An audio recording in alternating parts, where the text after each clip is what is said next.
Finland में तैयारी चल रही है।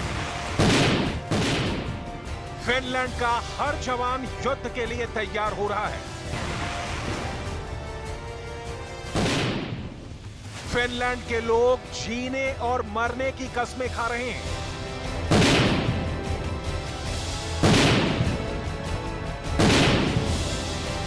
फिनलैंड के एक एक जवान ने रूस के खिलाफ अंतिम सांस तक लड़ने का वादा किया है।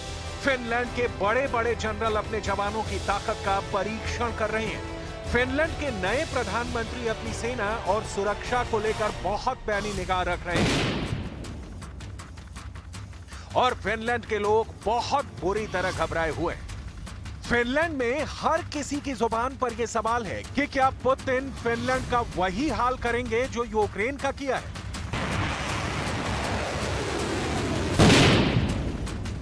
क्या जिस तरह रूस के किंजल और इस्कंदर मिसाइलों ने यूक्रेन को खंडहर बना दिया, क्या वैसे ही फिनलैंड भी खंडहर बन जाएगा? क्या कादिरव के खूंखार लड़ाके और वैगनर की बेरहम ब्रिगेड अब फिनलैंड के चप्पे चप्पे को बूचा बूचा बनाने की तैयारी कर रही है?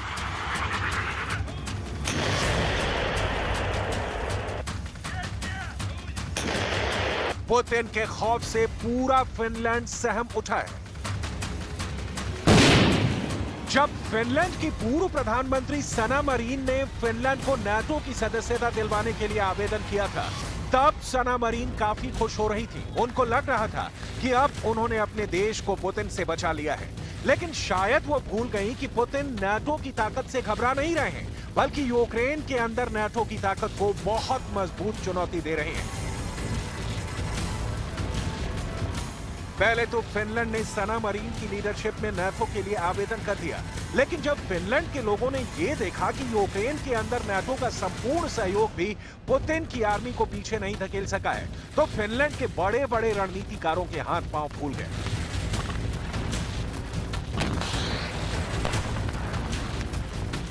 फिनलैंड के बड़े बड़े जनरलों के माथे पर पसीने आ गए और फिर फिनलैंड की तत्कालीन प्रधानमंत्री की तरफ से यह बयान जारी किया गया कि पूरा यूरोप मिलकर भी यूक्रेन में पुतिन को नहीं हरा पा रहा है। लेकिन अब तो बहुत देर हो चुकी है। पुतिन ठान चुके हैं। पुतिन का क्रोध आसमान को छू रहा है। पुतिन ने फिनलैंड को चेतावनी पहले ही जारी कर दी थी। पुतिन ने फिनलैंड को मौका पहले ही दिया था। रूस के साथ आ जाओ, नाटो के साथ जाओगे तो रूस पहले जांच करेगा कि खतरा कितना बड़ा है और फिर कोई एक्शन लेगा। पुतिन के आदेशों का पालन शुरू हो चुका है। फिनलैंड के बॉर्डर को दहलाने का पूरा सिस्टम तैयार किया जा रहा है।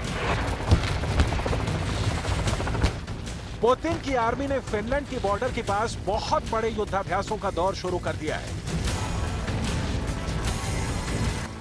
याद कीजिए, पिछले साल फरवरी का महीना ठीक इसी तरह यूक्रेन के बॉर्डर पर रूस की सेनाएं दबाव डाल रही थी। रूस की आर्मी यूक्रेन के बॉर्डर के इलाकों में युद्ध का अभ्यास कर रही थी। पुतिन के कुछ कमांडर दुनिया को यह कहकर बहला रहे थे कि यह सिर्फ एक युद्ध अभ्यास है, इससे घबराने की कोई बात नहीं।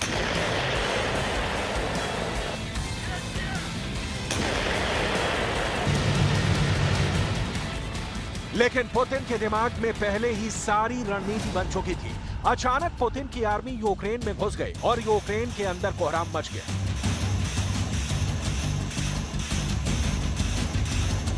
बिल्कुल ऐसी ही तस्वीरें अब फिनलैंड के बॉर्डर पर भी सामने आने लगी हैं।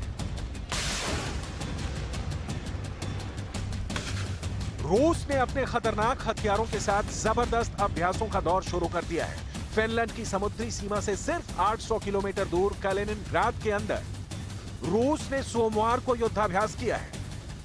कैलिनिनग्राड रूस की मुख्य भूमि से 350 किलोमीटर दूर है। यह बाल्टिक तट के साथ पोलैंड और लिथुआनिया के बीच स्थित है।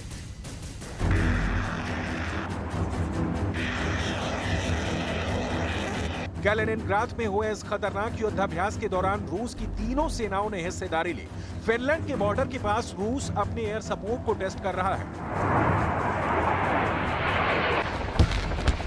जमीनी हमलों का अभ्यास कर रहा है, बम धमाके कर रहा है।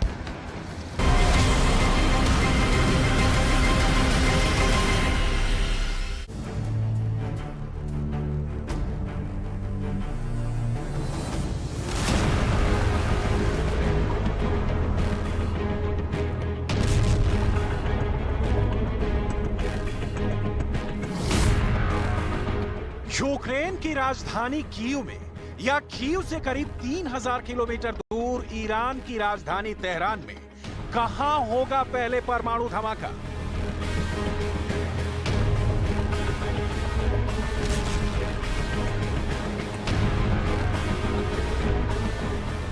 क्या पुतिन करेंगे यूक्रेन में एटम बम का इस्तेमाल, या नेतन्याहू फोड़ देंगे ईरान में पुतिन से भी पहले परमाणु बम? यह सवाल इसलिए क्योंकि इजरायल ने ईरान को एटम बम की खुली धमकी दी है। यह धमकी किसी और ने नहीं बल्कि इजरायल के पूर्व प्रधानमंत्री एहुक बराक की ओर से दी गई। सोशल मीडिया पर दी गई इस धमकी को हालांकि एहुक बराक ने बाद में डिलीट कर दिया, लेकिन इस धमकी की टाइमिंग सब कुछ लाउड एंड क्लियर बता रही है कि इजरायल ईरान को बर्बाद करने के लिए एटम बम गिराने से भी नहीं चूकेगा। अब आपके ज़हन में यह सवाल है कि क्या इजरायल के पास एटम बम है, तो इसकी डिटेल आपको आगे दिखाएंगे। पहले इजरायल की ओर से आया एक और युद्ध का खुला ऐलान करने वाला बयान देख लीजिए, जो इजरायल के इरादे क्रिस्टल क्लियर कर देता है। इजरायल के डिफेंस फोर्सेस के चीफ ऑफ स्टाफ हर्जी हैलेवी को सुनिए। हम ईरान के विरुद्ध तैयार हैं। इजरायली आर्मी के पास ये ताकत है कि वो दूर के देशों और अपने पड़ोसी देश के साथ दो दो हाथ कर सके। हम जानते हैं कि हमें अकेले कैसे लड़ना है। हम संप्रभु देश हैं, हमें अपना निर्णय लेने का हक है। यह अच्छा है कि अमेरिका हमारे पक्ष में है, लेकिन ये कोई प्रतिबद्धता नहीं है। युद्ध की धमकी और एटम बम का इस्तेमाल। दुनिया भर के एक्सपर्ट्स का मानना है कि ईरान और इजरायल के बीच संबंधों की जो खटास है, उसकी परिणति परमाणु बम के इस्तेमाल में हो सकती है। तो क्या महायुद्ध में अब तक रूस जिस एटम बम को गिराने की धमकी देता रहा, ईरान से खतरा पैदा होते ही इजरायल ईरान पर एटम बम गिरा देगा?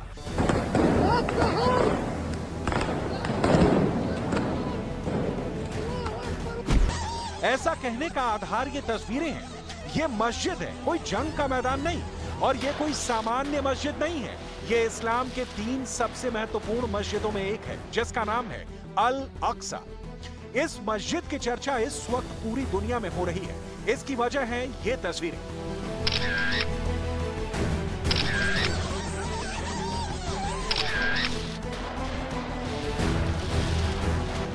मस्जिद के अंदर इजरायल की फोर्स ने भयंकर बम गोले चलाए, फायरिंग हुई।